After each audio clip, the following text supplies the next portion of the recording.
We want to discuss this question where we want to look at how is financial market or money market disequilibrium corrected. So in this question, so we're given our money demand, which in this case is a non-linear money demand function given to us. We're given to us what nominal income is, what is money supply. And here we're assuming the only bank in the economy is the central bank, there are no commercial banks, right? So in this case, the central bank directly controls the money supply, which will fix it at some level, which in this case is given to us as $1,000. So let's look at this question. The goal is to look at correction of financial market or money market disequilibrium, how that happens through interest rates. Okay. If the interest rate is 2%, how does the system move towards equilibrium, right? So, okay, so we want to look at part one, where we first want to find the equilibrium interest rate and show it graphically, right? So let's just do that first. So we know equilibrium interest rate occurs where, right? Occurs where MS is equal to MT, right? Equilibrium in the money market is where money demand is equal to money supply, right? Where money supply is fixed by the central bank. Money supply fixed by central bank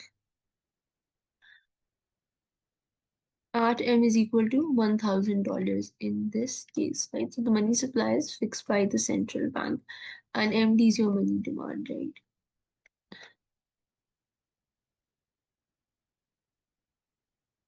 So the money supply is 1,000. Money demand is given to us as, so dollar wise 500. I'll just put nominal income here times 0.1 by I. Now this 500 is just dollar by over here, which is the nominal income. Right, so from here, then you can just solve for I. So I is just going to be 500 into 0.1 by 1,000. So I star is just going to be 0.05 or 5%. So this was easy. We found equilibrium one. Let's just illustrate this graphically and then we can move on to the actual part that we wanted to do. So graphically, how will we illustrate this and show it graphically? So graphically, if I were to plot this, let's just make it the money market. Okay, so let's make it over here so that we can reuse this figure. So let's make it nicely over here. So we can reuse it and then I'll make the money supply, right? And yeah, let's look at it now, right? So on the vertical axis, we have interest rate I.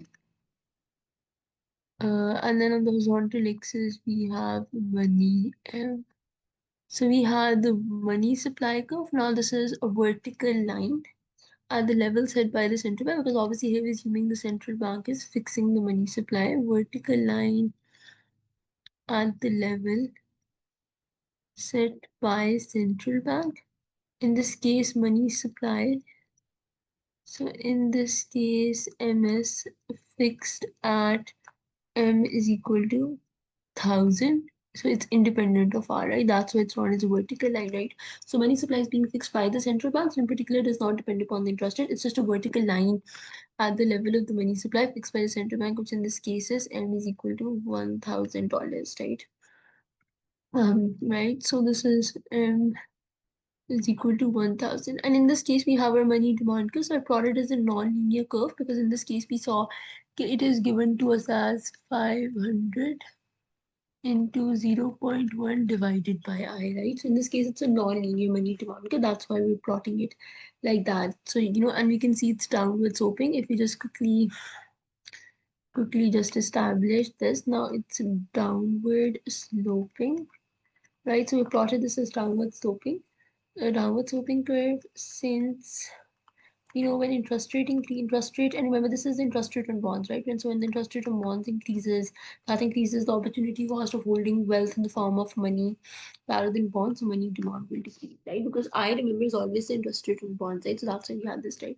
So then we have the money demand, which is like just equal to 50 by I, right? So just equal to 50 by right, so this is just like 50 by I, right? So we've plotted this, right? And at the point of intersection, we will have equilibrium, right? So this is money market equilibrium, where I star is 5% that we just found, right? So this is where we have money market or financial market equilibrium.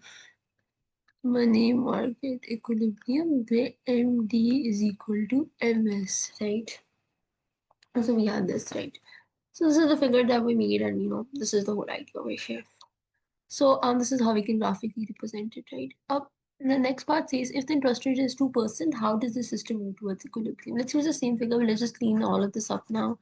We don't need these details now, so we just clean all of this up now.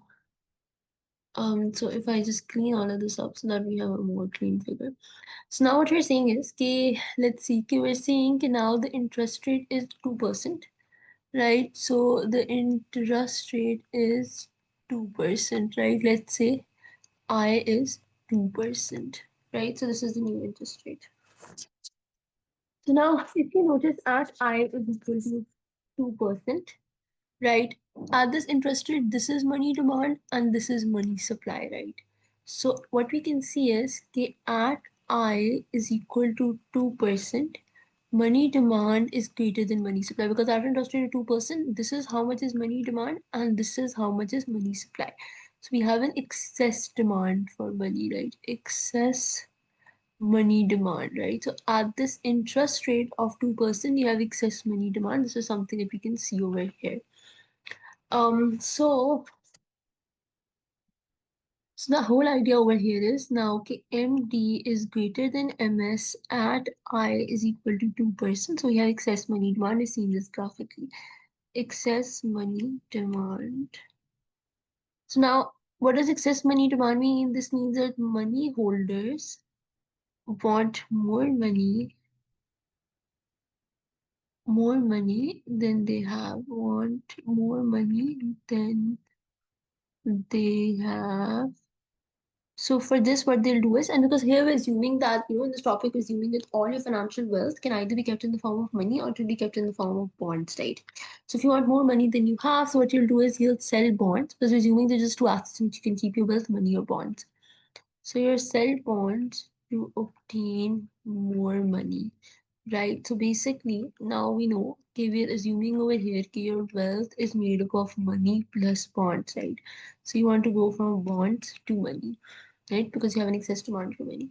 So when you're selling bonds, what happens is supply of bonds will increase. And when you know supply of any good increases, price decreases. When price of bonds decreases, we know okay, interest rate on bonds and price are inversely related. So the interest rate on bonds, which we're representing by I, interest rate on bonds, which is interest rate on bonds, I increases. Now, when the interest rate on bonds increases, that will decrease, which will decrease money demand until MD is equal to MS again, right? Until money demand is equal to money supply again. Money demand is equal to given money supply again, right?